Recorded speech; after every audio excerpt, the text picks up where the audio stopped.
So when you look in the article, you try to identify maybe some that you think are more vulnerable. I'm sure both of us just scrolled right past interior defender and just didn't even think about it for a second thought.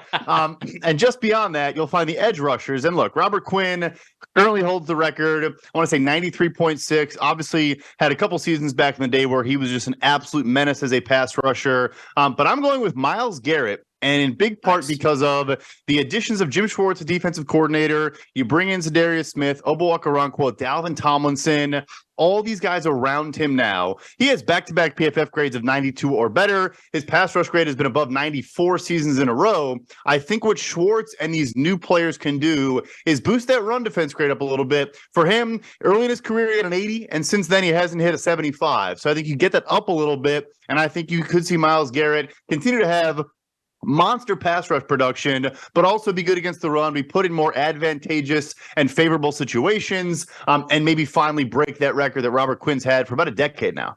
Yeah, no, I think that's a really great shout out. And Garrett was close to it last year. I can't remember if when you were rattling off the numbers, if this is the one that you rattled off, but Robert Quinn was 93.6. That's the record for him for overall defensive grade. And Garrett was close last year, 93.2. So he was only 0.4 off.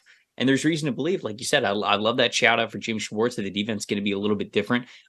Micah Parsons, another one who I think could be somebody who threatens this record, right? Because overall defensive grade, sure, it's heavily weighted towards what you do. Like if you're a secondary player, then coverage is what's going to weigh the most because you're going to have the most snaps in coverage. And when you're a pass rusher, pass rush grade is going to weigh heavily into what your overall grade is, but still run defense grade and even coverage grade can sometimes matter for these edge defenders. And Micah Parsons is pretty damn good at run defense and the coverage that they'll drop him in as well. So that gives him a threatening ability there, but I love the shout out for Myles Garrett. He's just been one of the best, if not the best edge rusher in the NFL over the last couple of years. He's so consistently dominant. It's just, it's pretty crazy.